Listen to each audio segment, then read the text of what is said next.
Our story opens in a deep forest where a boy named Yuji is attacked by a monster. Suddenly, the monster is killed by a blast of fire. In the Adventurer Guild, Gale tries to convince everyone that the slime can use magic and breathe fire, which engulfed the monster. However, no one believes him, nor do they take it seriously. At the same time, Yuji appears with his slime, producing a number of dry flowers. The branch chief, Aegis, is shocked because this is enough for 2 whole years, wondering how he obtained them as he is just a tamer. Meanwhile, a boy reports to the chief that there is a fire in the forest and monsters are moving towards the city. The monsters are within a range of 10,000. Aegis instructs everyone to prepare to save lives, but they realize they need to evacuate because of the large number of monsters they cannot handle. Yuji suggests an idea, showing them a dragon bone, claiming he can use it to create dragon flame to defeat all the monsters. Despite their disbelief, they agree to try since they have no other options. They distribute portions of dry flowers to everyone and prepare themselves with their weapons. To stop the first wave of monsters, Yuji tells his proud wolf, who is roaming in the forest with the slimes, to stay safe and come to town. Gale starts attacking the monsters and kills some,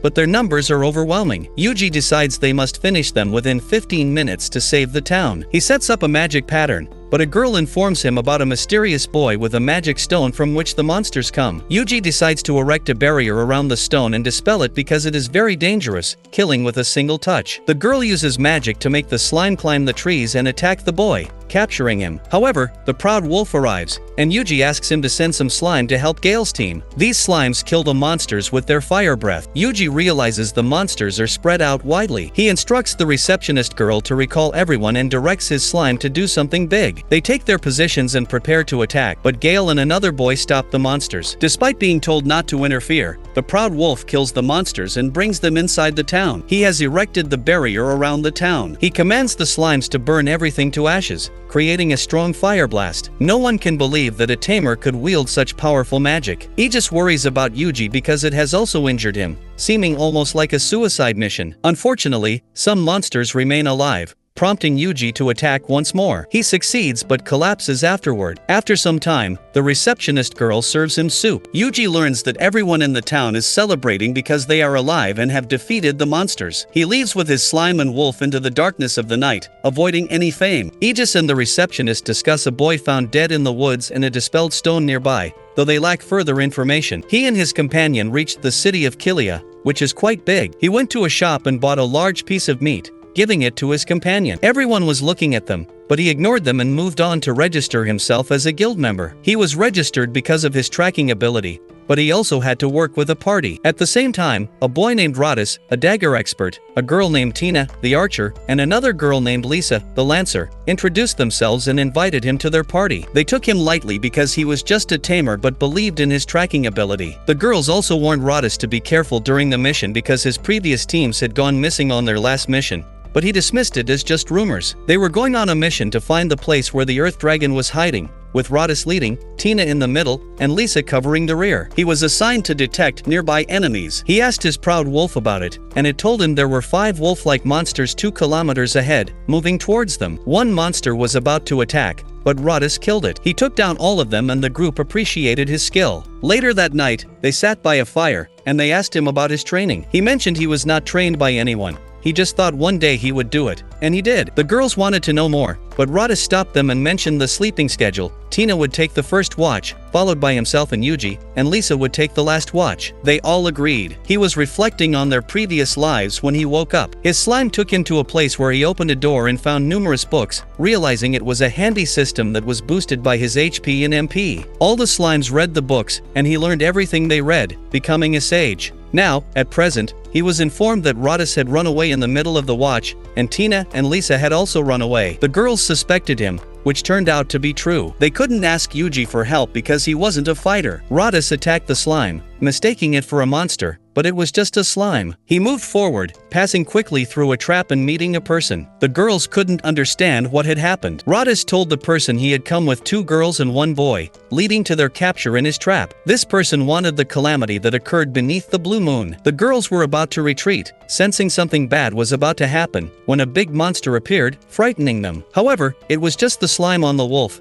and he ordered the slime to take position and use ranged frost, freezing everything. The girls saw the person and recognized him as Gelios, an infamous bandit. They were impressed by him and appreciated his work. They considered returning to town quickly to abandon the mission, but he insisted they continue, and they agreed. He directed his slime, which returned and informed them of a good place to camp. The slime created a fireplace and arranged campsite in just a few minutes, shocking the girls as everything was set up so quickly. All the slime are looking for the dragon but cannot find it. However, the girls believe in him that his slime and he have a power that they can find it. He remembers the time when he gave his adventure registration examination.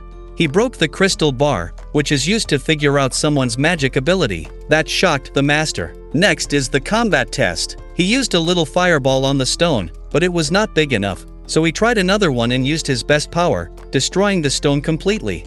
That shocked everyone. Now, at that time, he chooses different powers to kill different monsters. They reach a place where the girls told him there should be monsters around. They have to take care, but he mentions his slime will handle it. That disturbs them because his slime is what type of creature that handles everything. Suddenly, they saw the sky turn blue. They cannot understand what happened, and also, the slime told him they cannot find monsters. But something is weird. A boy told the branch chief, Ryard, that some disaster happened because of the blue moon foretells. Some light shock happens, and a huge dragon appears. Everything gets normal, and the sky turns blue again. Yuji informs everyone that this huge dragon appeared 1 kilometer away. They are moving toward it, and the wolf is assigned to check it out. But the wolf and slime face a strong wind. The earth dragon appears in front of them. The girls are hiding behind the rocks, and he decides to fight with it. He first attacks with rocks, then fires, but it has no effect. He starts attacking it, but he saves them all. The slime are taking their position and start attacking together. He uses fire magic, and a blast happens that destroys the earth dragon. The girls appreciate his work, and they move back to town. They told everyone that they defeated the earth dragon and also showed its skull. The chief Ryard invites him for a meeting where he mentions they have to learn how to handle the blue dragon of delight. He also introduces him to everyone and asks for details. He shows them the image of the dragon with the help of slime.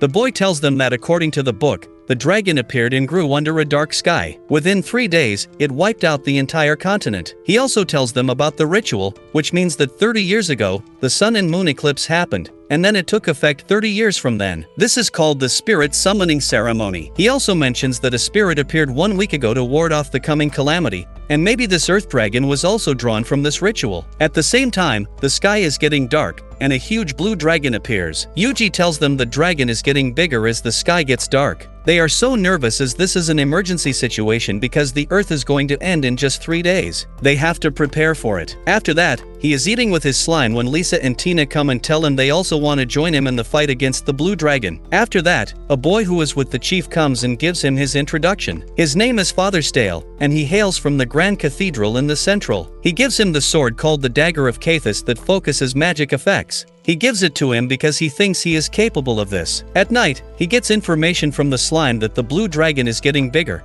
and he made up his mind to fight it because it is a matter of many lives. Now, comment on what will happen if he is able to kill the blue dragon and prove himself a true sage or not. Please subscribe to our channel for the next part.